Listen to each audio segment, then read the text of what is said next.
إن الحمد لله نحمده ونستعينه ونستغفره ونعوذ بالله من شرور أنفسنا ومن سيئات أعمالنا من يهده الله فلا مضل له ومن يضلل فلا هادي له وأشهد أن لا إله إلا الله وحده لا شريك له وأشهد أن محمدا عبده ورسوله يا أيها الذين آمنوا اتقوا الله حق تقاته ولا تموتن إلا وأنتم مسلمون يا أيها الناس اعبدوا ربكم الذي خلقكم من نفس واحدة وخلق منها زوجها وبث منهما رجالا كثيرا ونساء واتقوا الله الذي تساءلون به والأرحام إن الله كان عليكم رقيبا يا أيها الذين آمنوا اتقوا الله وقولوا قولا سديدا يصلح لكم أعمالكم ويغفر لكم ذنوبكم ومن يطع الله ورسوله فقد فاز فوزا عظيما ألا وإن أصدق الحديث كتاب الله خير الهدي هدي محمد صلى الله عليه وسلم وشر الأمور محدثاتها وكل محدثة بدعة وكل بدعة ضلالة وكل ضلالة في النار أما بعد طيب. Donc pour ce nouveau cours sur série de cours sur le comportement et les cours sont basés sur l'ouvrage de notre Cheikh Al-Uthaymin rahimahullah, l'ouvrage intitulé Makarimul Akhlaq, les nobles caractères, les nobles comportements. Tayyib. Donc avant de reprendre là où nous avons laissé l'explication, nous aimerions faire une petite introduction en ce qui concerne le comportement, l'importance du comportement pour toujours motiver, donner une motivation et de donner une raison à l'enseignement. Une raison à l'enseignement, c'est-à-dire toujours se remettre en question pourquoi nous étudions cela, pourquoi nous faisons cela. Alors nous commencerons cette introduction en mentionnant une question qui a été posée à Cheikh Abdelrazak Al-Badr, hafidhahullah. Et au-delà de la question et sa réponse et du commentaire du cheikh, nous avons un autre profit, c'est le profit du question-réponse. Comment, dans une question posée à un savant, il peut y avoir dans une question posée à un savant un profit immense. Un profit immense juste à partir d'une question.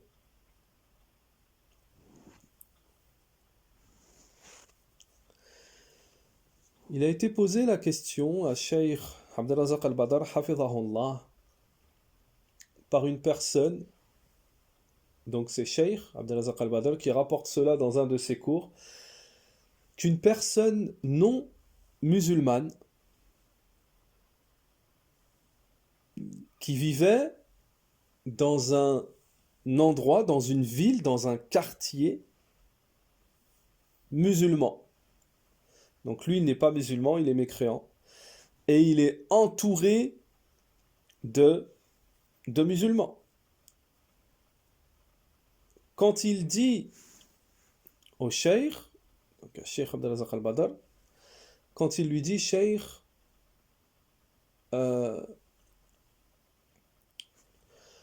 l'islam dont vous nous parlez, l'islam que vous nous exposez, donc au niveau du comportement, je vis dans un quartier, une ville musulmane, entourée de musulmans. Et cet islam, ce comportement dont vous me parlez, je ne l'ai pas vu. Je ne l'ai pas vu. Et je ne le vois pas. Alors le cheikh de lui répondre, est-ce que vous êtes issu d'une religion est-ce que vous êtes chrétien? Oui, le questionneur lui dit oui, je suis chrétien. Cheikh Abdelrazak al-Badr, hafidhahullah, lui dit, est-ce que dans votre religion n'y a-t-il pas des catégories de gens, c'est-à-dire des gens qui sont à l'extrême, des gens qui sont dans le laxisme, c'est-à-dire qui délaissent leur religion, ils sont dans le laxisme, et d'autres qui sont pratiquants, bienveillants, qui essayent de suivre la religion à la lettre. Le questionneur de répondre oui, positivement.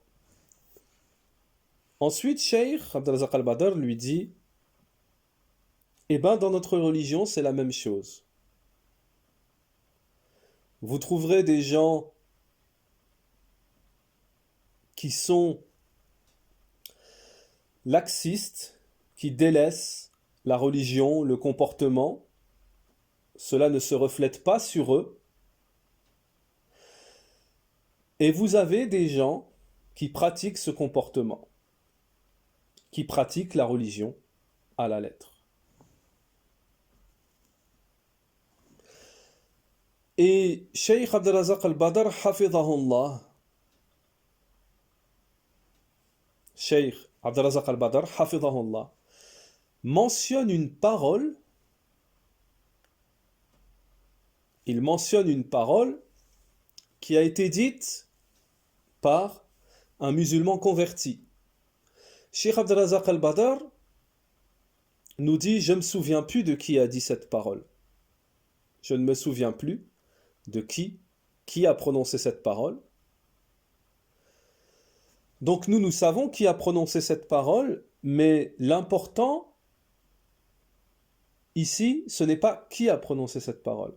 C'est comme le dit Cheikh Abdelrazak al-Badr, c'est que cette parole, c'est une parole de vérité. C'est lorsque ce converti à l'islam a dit « Alhamdulillah, araftu l'islam qabla al-muslimin » Louange à Allah d'avoir connu l'islam avant les musulmans. Avant les musulmans.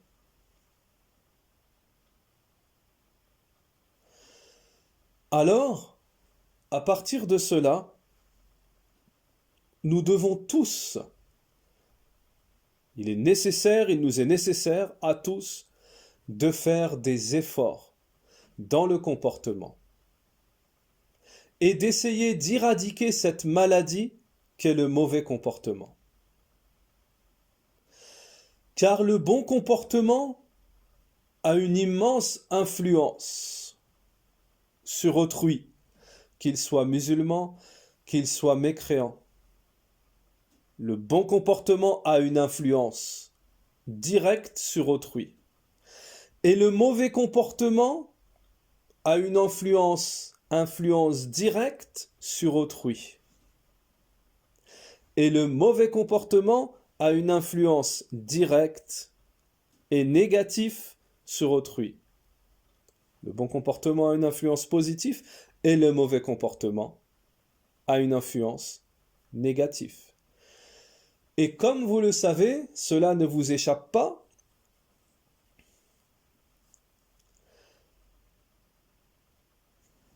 beaucoup parmi les gens, les peuples, les nations qui sont entrés dans l'islam à l'époque du prophète, alayhi salatu wassalam, et bien après, à l'époque des compagnons,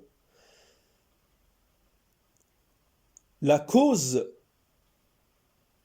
principale a été le comportement, c'est-à-dire de voir le comportement des sahaba, des compagnons, radiyallahu anhum. Les gens qui avaient connu les Arabes à l'époque de la Jahiliya, certaines nations, certains gens qui avaient connu les compagnons, plutôt les Arabes à l'époque pré-islamique,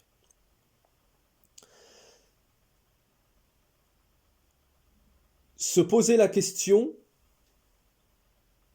après l'islam des compagnons, mais qu'est-ce qui les a changés, qu'est-ce qui les a rendus comme ça? Lorsqu'ils prirent connaissance que c'était l'islam, ils entrèrent dans l'islam par la cause du comportement. Et écoutez bien, ceci est très important et ceci est une réplique à une ambiguïté. C'est que regardez la méthodologie et la voie des compagnons. Dans la da'wa, dans le prêche, c'est que oui, la da'wa du prophète, alayhi salatu wassalam, des compagnons, de Ahl Sunnati wal Jama'a, oui, le prêche est essentiellement axé, basé sur le tawhid, al-aqida, le dogme, l'unicité d'Allah Ta'ala. Mais l'erreur et l'ambiguïté, c'est de restreindre le message du prophète, alayhi salatu wassalam, la da'wa salafiyya, de la restreindre juste au dogme et de retirer une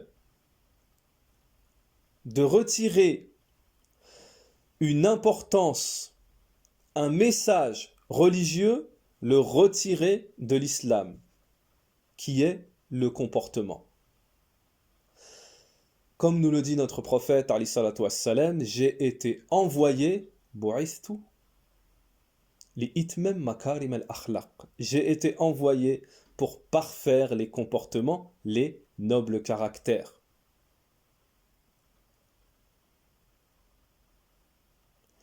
Donc, de prétendre que le message du prophète, alayhi salatu wassalam, c'est uniquement le dogme, ceci est faux. Ceci est une erreur et ceci est un égarement.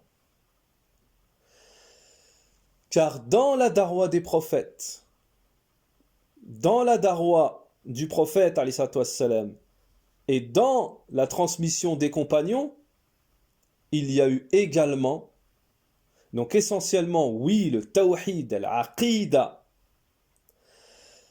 mais également le comportement. Et ceux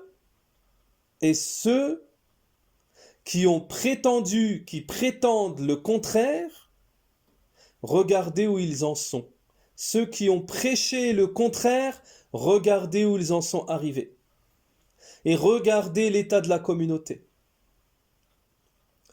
Et plus particulièrement, regardez l'état de la Jama'a.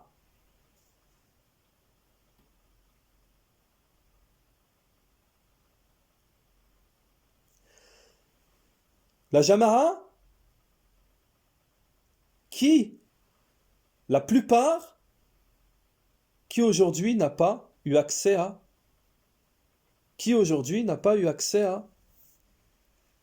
usul sitta. Les 6 fondements. Qui aujourd'hui n'a pas étudié les 6 fondements? La plupart, min ahl sunnah, nos frères, nos sœurs, ont eu accès au cours des 6 fondements, les 6 bases, usul sitta. Mais une question se pose, donc ici c'est un exemple pour venir argumenter,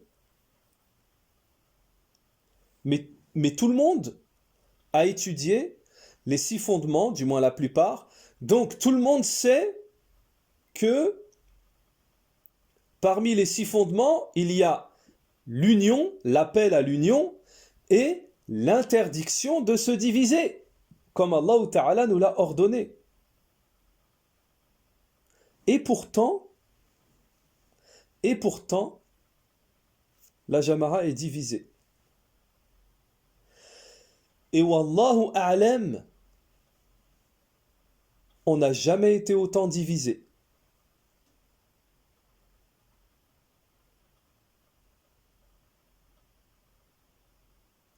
Et cela a un rapport avec le comportement. Cela a un rapport avec le comportement.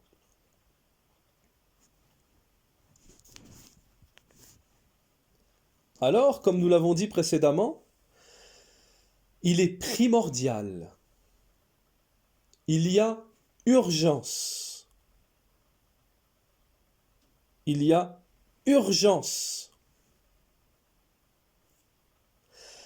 d'éradiquer ce fléau, cette maladie qu'est le mauvais comportement.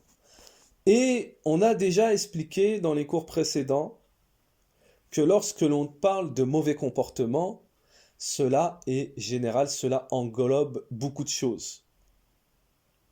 Cela englobe beaucoup de choses. Comme on a expliqué dans les cours précédemment, ça va jusqu'à l'égarement, ça va jusqu'au mauvais comportement avec Allah, ça va à faire de l'injustice, ça va jusqu'à faire de la hizbiya, le mauvais comportement, ça englobe beaucoup de choses. La désobéissance à Allah Ta'ala, ça englobe beaucoup de choses.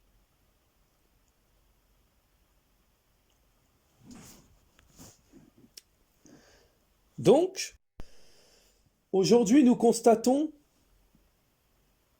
que dans la plupart des prescriptions, des recommandations, des ordres venus de notre prophète Mohammed alayhi salatu wassalam, la plupart des recommandations concernant le comportement, dans la plupart de ces choses-là, nous avons un énorme manque. Nous avons un énorme manque. Le prophète alayhi salatu wassalam a dit, également dans un hadith authentique, La yu'minu ahadukum hatta yuhibba li akhi ma yuhibbu li nafsihi. Ne sera pas croyant l'un d'entre vous tant qu'il ne voudra pas pour son frère comme il veut pour lui. Cheikh Abdel Razak al-Badr hafidhahullah a expliqué ce hadith dans un de ses cours en disant La yu'minu ahadukum, ne sera pas croyant l'un d'entre vous, ne sera pas croyant, c'est-à-dire al-iman al-wajib, la foi obligatoire. C'est une obligation de vouloir pour ton frère comme tu veux pour toi. Est-ce que nous pratiquons tous cela?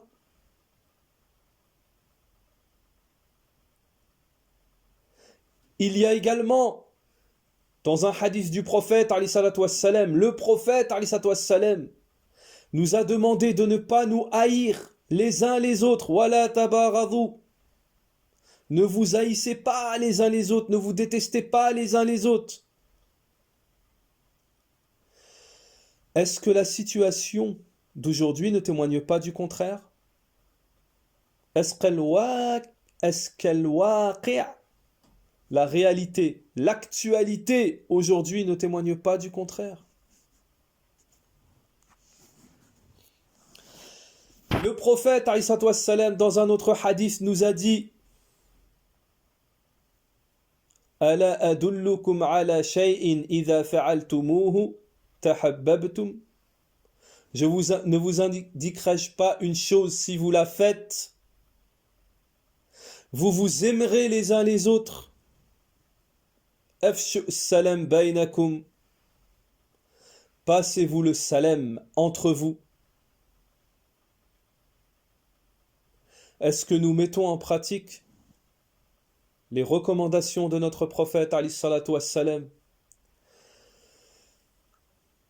Et le hadith des sept qui seront sous l'ombre d'Allah le jour où il n'y aura d'ombre que l'ombre d'Allah Ta'ala. 2 hommes qui se sont réunis et séparés pour l'amour d'Allah Ta'ala. Il y a un commentaire de Cheikh Al-Uthaymin rahimahullah sur cette partie du hadith. Cheikh Al-Uthaymin rahimahullah nous dit ces 2 personnes, ces 2 hommes qui se sont aimés pour Allah Ta'ala, rien de la vie d'ici-bas ne peut les séparer. Il n'y aura qu'une chose qui pourra les séparer, c'est la mort. Rien ne pourra les séparer. Alors est-ce que nous pratiquons cela aujourd'hui? Le prophète alayhi salatu wassalam nous a dit également dans un hadith authentique: attirez les gens, ne les faites pas fuir. Attirez les gens, traduction rapprochée du sens du hadith, attirez les gens, ne les faites pas fuir.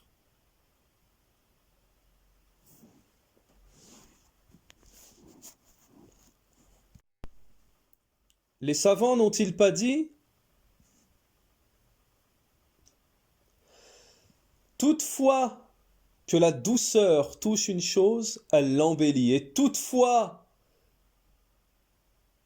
et toute chose où il n'y a pas de douceur, elle est enlaidie. Conclusion, aimez-vous les uns les autres. Conclusion, ne vous détestez pas les uns les autres. Conclusion, réunissez-vous les uns les autres. Conclusion, ayez de la douceur les uns envers les autres.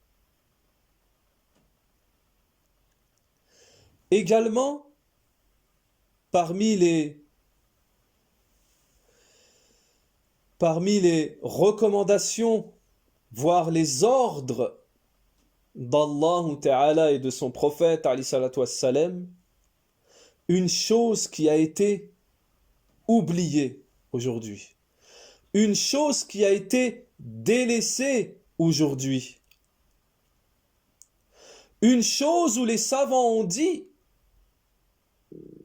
se basant sur un verset du Coran, que cette chose-là est plus méritoire, a plus de mérite que les prières et les aumônes surérogatoires.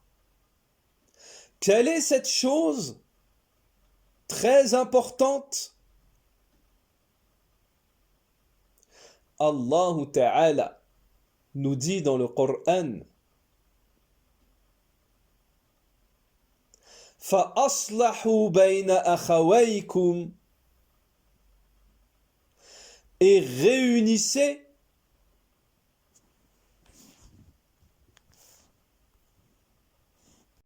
et réconciliez entre vos frères.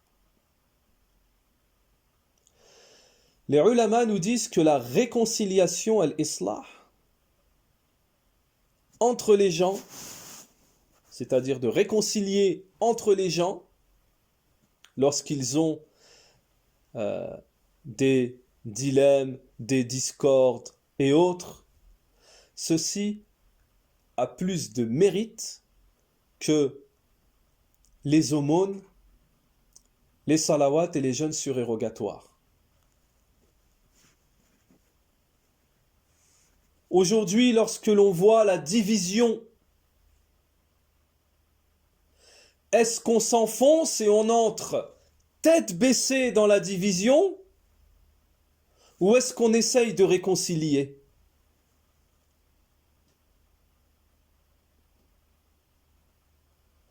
Avec ceux avec qui il est possible de réconcilier. Celui qui n'essaye pas, il ne sera jamais.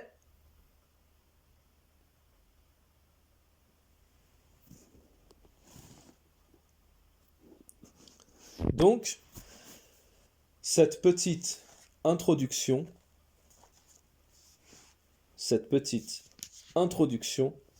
Inch'Allah, pour prendre conscience de l'importance du comportement et ne pas entrer dans certaines ambiguïtés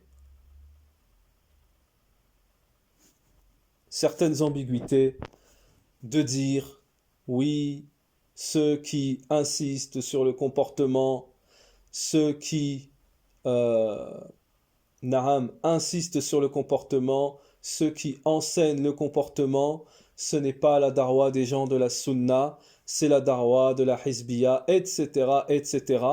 Ça, c'est de l'ignorance. Ça, c'est de l'ignorance. Et ça, c'est du fanatisme.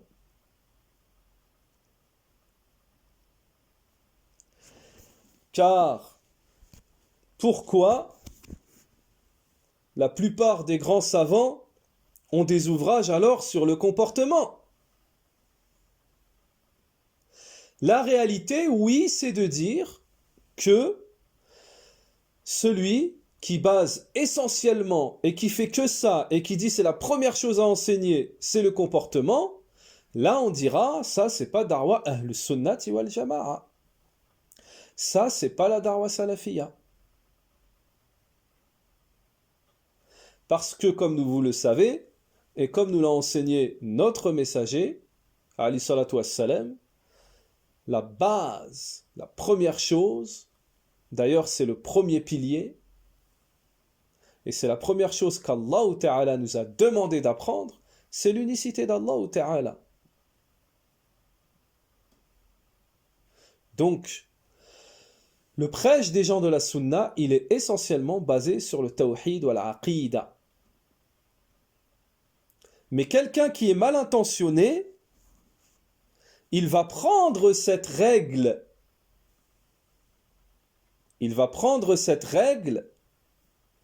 et l'appliquer, quelqu'un qui est mal intentionné, qui veut faire tomber quelqu'un, il va prendre cette règle et il va essayer de l'appliquer sur, par exemple, un prêcheur salafi qui a commencé, dont le prêche est essentiellement basé sur le dogme, la croyance. Il va essayer de faire passer cette règle que regardez, c'est les frères musulmans, c'est les hizbiyin qui commencent par le comportement makarim al-akhlaq. Ça, cette règle, tu peux l'appliquer sur les frères musulmans, sur les hizbiyin. Mais tu ne peux pas l'appliquer sur quelqu'un dont le prêche est essentiellement basé sur l'aqidah ou tawhid. Et depuis 20 ans, et lorsqu'il constate à une époque de fitna, de division, d'égarement, qu'il constate que une des causes qui a mené la Jama'a à cet état actuel, une des causes, c'est le comportement. Le manque de bon comportement et la pratique du mauvais comportement. Donc comment rectifier le tir? Comment rectifier le tir? Comment? Avec quel médicament venir?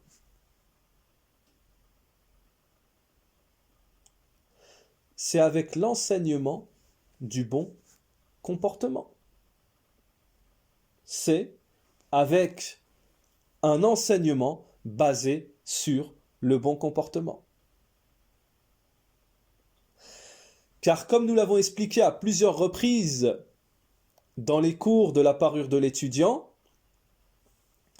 même chez des chouyours, même chez des prêcheurs, même chez des étudiants, ils ont loupé le train du bon comportement. Ils ont loupé l'épisode du bon comportement. Et il ne faut pas être un savant pour le constater. Même un ammi peut vous dire, oui, c'est vrai, j'ai eu affaire au mauvais comportement d'un prêcheur. Et d'ailleurs, quand des prêcheurs critiquent des grands savants, on appelle ça inculquer le mauvais comportement. طيب. Donc, après cette introduction, nous allons entrer directement dans la parole de Cheikh Al-Uthaymin concernant notre ouvrage Makarim al-Akhlaq, là où nous avions laissé l'explication. Cheikh Al-Uthaymin rahimahullah ta'ala nous dit Bismillahir Rahmanir Rahim.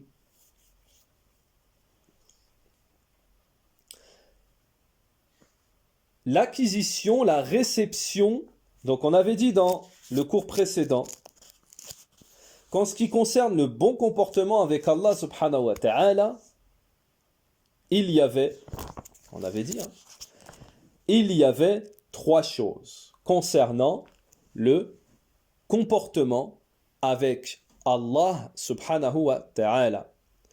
On avait dit qu'il y avait la réception des informations d'Allah ta'ala avec véracité.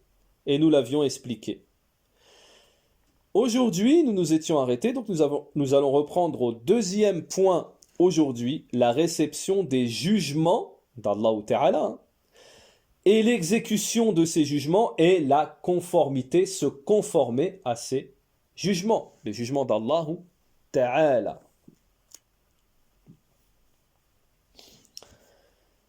طيب.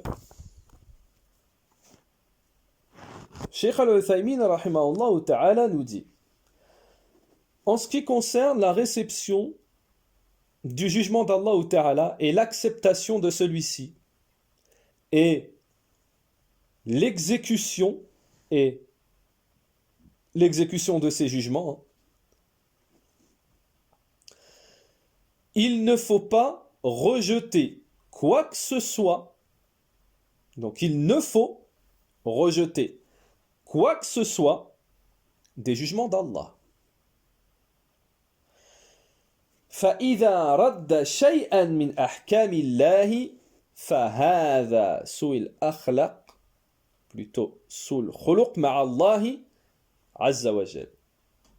Cheikh Al-Uthaymin rahimahullah nous dit, lorsque la personne rejette quoi que ce soit des jugements d'Allah ta'ala, ceci est un mauvais comportement avec Allah ta'ala.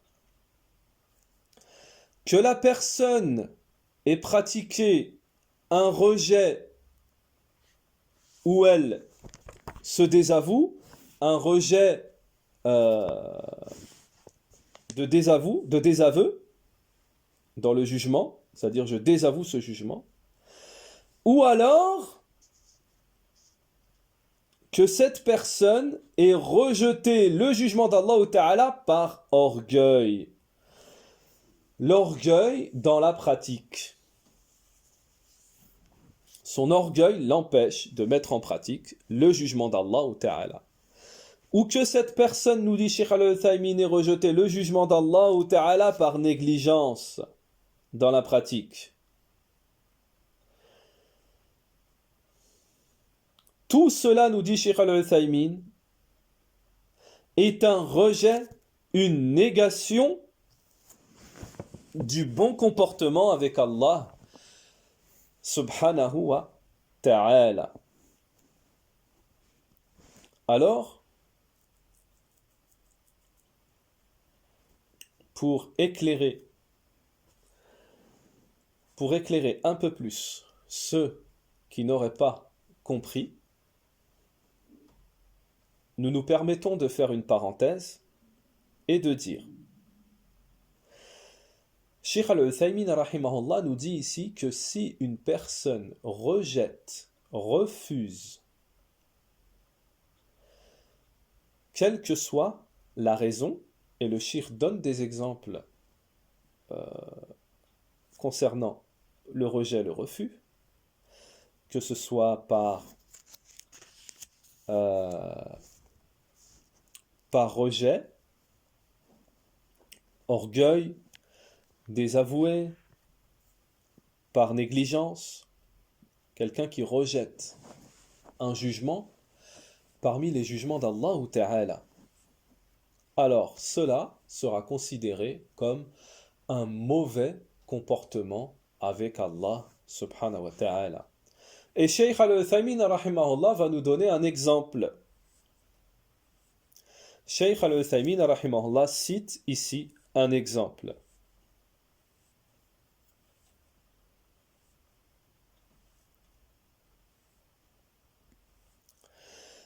Parmi les œuvres que nous pratiquons, les œuvres vertueuses que nous pratiquons pendant le Ramadan, le mois du jeûne du Ramadan. Cheikh Al-Uthaymin nous dit que le jeûne est une œuvre difficile qui apporte de la difficulté. فَالصَّوْمُ لَا شَكَّ أَنَّهُ شَاقٌّ عَلَى النُّفُوسِ. Il n'y a aucun doute que le jeûne est difficile pour les personnes, pour les âmes, les personnes. لِأَنَّ الْإِنسَانِ يَتْرُكْ فِيهِ, parce que la personne délaisse des choses qu'elle aime, comme la nourriture, la boisson, le mariage. Donc cela est difficile pour la personne de délaisser ces choses.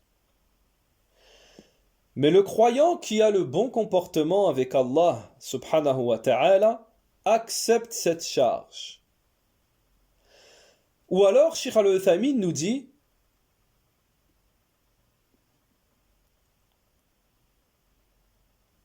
une autre expression plus authentique, une autre expression plus juste, le croyant accepte par anoblissement. Accepte par anoblissement. وهذه النعمة نعمة من الله عز وجل. Ceci est une grâce d'Allah subhanahu wa ta'ala que l'on accepte avec une poitrine épanouie, sereine, élargie. Tu trouveras le croyant, il jeûne pendant de longs jours et des jours sous une chaleur intense. Et malgré cela, il accepte, il agrée, il est en complète acceptation avec une poitrine épanouie. Parce que il pratique le bon comportement avec son Seigneur. Parce que il pratique le bon comportement avec son Seigneur. Et regardez ce que nous dit Cheikh Al-Uthaymin. Mais celui qui a le mauvais comportement avec Allah subhanahu wa ta'ala, il reçoit ce genre d'adoration avec ennui, désarroi, en détestant cela. Il a une gêne à jeûner. Et si ce n'était pas sa crainte de l'ordre qui conduit à des conséquences, il ne jeûnerait même pas, nous dit Cheikh Al-Uthaymin. C'est-à-dire qu'il y a des gens qui pratiquent les recommandations, les ordres d'Allah subhanahu wa ta'ala, mais pas avec une poitrine épanouie, en prenant ça comme une grâce d'Allah subhanahu wa ta'ala.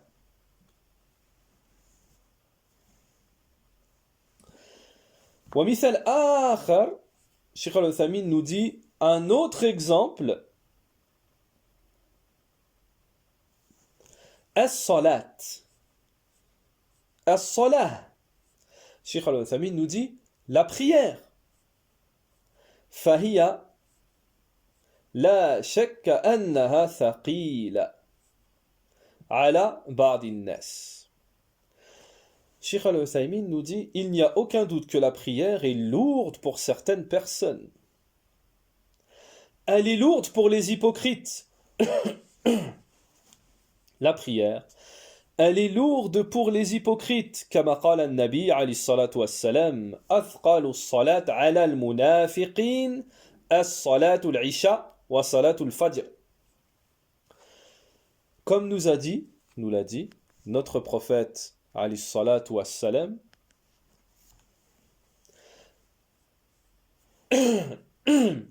les prières les plus lourdes pour les hypocrites sont la prière d'Al-Isha et la prière du Fajr. Rapporté par al-Bukhari, Kitab al-Adhan, Bab al-Fadl al-Isha, Fil Jama'a, également rapporté par Muslim, Kitab al-Masajid, ومواضع الصلاة باب فضل الصلاة الجماعة. لكن الصلاة بالنسبة للمؤمن ليست ثقيلة. Mais la prière par rapport aux croyants, elle n'est pas lourde. Allah Ta'ala nous dit Allah Ta'ala nous dit dans le Coran واستعينوا بالصبر والصلاة وإنها لكبيرة إلا على الخاشعين الذين يظنون أنهم ملاقو ربهم وأنهم إليه راجعون.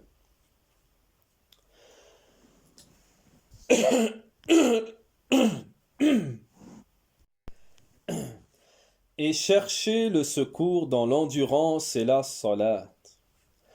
Certes, la salat est une lourde obligation, sauf pour les humbles, qui ont la certitude de rencontrer leur Seigneur et retourner à lui seul. Donc pour les croyants, la salat, elle n'est pas lourde. Elle n'est pas lourde. Cheikh Al-Uthaymin nous dit, au contraire, elle est facile, simple. C'est pour cela que le prophète alayhi salatu wassalam a dit « Et la réjouissance de mes yeux se trouve dans la prière. Et la réjouissance de mes yeux se trouve dans la prière. » Cheikh Al-Uthaymin, rahimahullah, yaqul, le bon comportement avec Allah subhanahu wa ta'ala par rapport à la prière, c'est de la pratiquer avec son cœur, avec une poitrine sereine et épanouie. Que tes yeux soient joyeux. Que tu sois heureux lorsque tu es enveloppé par la prière. Cheikh Al-Uthaymin rahimahullah nous dit et que tu attendes la prière et que tu attendes la prière lorsque dans la réception de son heure, lorsqu'arrive l'heure de la prière. Lorsque tu pries le Fajr, Salat al-Fajr, tu as la nostalgie de la Salat al-Dhahr. Lorsque tu pries le Fajr, tu as la nostalgie de la prière du Dhahr. Et lorsque tu vas prier le Dhahr, tu auras la nostalgie de la prière du Asr. Et lorsque tu vas prier le Asr, tu auras la nostalgie de la prière du Maghrib. Et lorsque tu prieras le Maghrib, tu auras la nostalgie de la prière de l'Isha. Et lorsque tu auras prié l'Isha, tu auras la nostalgie de la prière du Fajr. Voilà comment doit être constamment et tout le temps un cœur qui est accroché aux prières. Et il n'y a aucun doute que cela fait partie du bon comportement avec Allah le Très-Haut, nous dit Cheikh Al-Uthaymin. Et il n'y a aucun doute que cela fait partie du comportement avec Allah subhanahu wa ta'ala.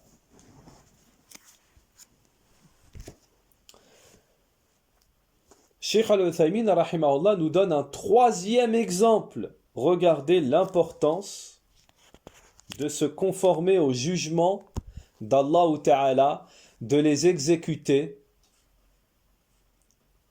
et de les recevoir, les jugements d'Allah Ta'ala avec acceptation. Cheikh Al-Uthaymin nous donne un troisième exemple au vu de l'importance. Le troisième exemple, c'est l'interdiction de l'usure. Tahrimur riba. Allah Ta'ala nous a interdit l'usure. Allah Ta'ala nous a interdit l'usure. D'une interdiction qui est claire. تحريم الربا فقد حرم الله علينا الربا تحريما صريحا في القرآن كما قال الله تعالى. Donc une interdiction claire, directe, comme nous l'a dit Allah subhanahu wa ta'ala dans le Coran. وأحل الله البيع وحرم الربا. Et Allah Ta'ala a rendu licite la vente et a rendu illicite l'usure.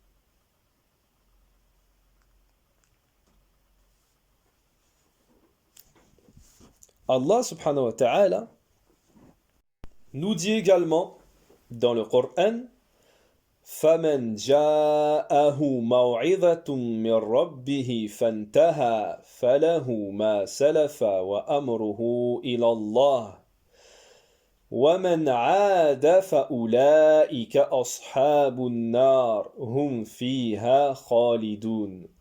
Celui donc qui cesse dès que lui est venue une exhortation de son Seigneur peut conserver ce qu'il a acquis auparavant et son affaire dépend d'Allah. Mais quiconque récidive, alors les voilà les gens du feu. Ils y demeureront éternellement. Allah Ta'ala a menacé ceux qui pratiquent riba, l'usure, après qu'il ait reçu après que lui soit venue une exhortation et après qu'il ait pris connaissance du jugement. Allah Ta'ala l'a menacé de l'enfer éternel. Wa'iyadhun billah, nous dit Sheikh Al-Uthaymin, c'est-à-dire qu'Allah nous en protège.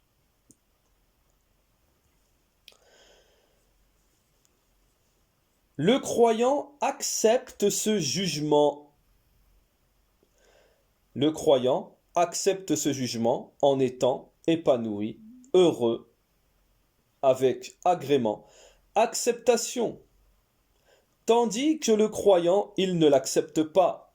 Il est oppressé à l'intérieur de lui-même, dans sa poitrine. Et il se peut même qu'il soit dupé par certains genres de ruses. Il se peut même qu'il soit dupé par certains genres de ruses. Car, nous dit Sheikh Al-Uthaymin, nous savons que dans l'usure, il y a un gain. Nous savons avec certitude que dans l'usure, il y a un gain, il y a un profit, il y a un gain. Et qu'il n'y a pas de danger apparent. Mais en réalité, la réalité de ce gain, c'est qu'il y a un profit pour une personne et une injustice pour l'autre. C'est pour cela qu'Allah Ta'ala nous dit dans le Coran wa in tubtum falakum ru'usun amwalikum la tadhlimuna wa la tuzlamun.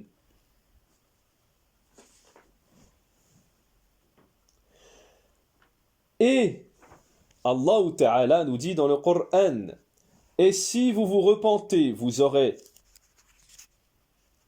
les capitaux, vous ne serez point, vos capitaux, vous ne serez point lésés. Et vous ne léserez personne. Surat al-Baqarah, verset 279.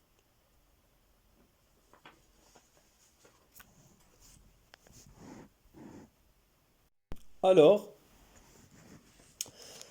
Alhamdulillahi Rabbil Alamin, nous en avons terminé pour cette deuxième chose, cette deuxième question, ce deuxième point concernant le comportement, le bon comportement avec Allah subhanahu wa ta'ala.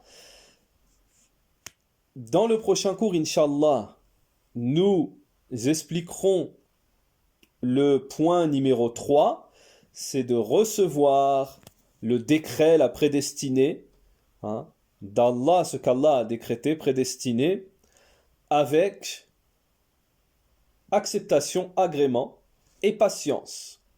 Ça, c'est la troisième chose concernant le comportement avec Allah subhanahu wa ta'ala.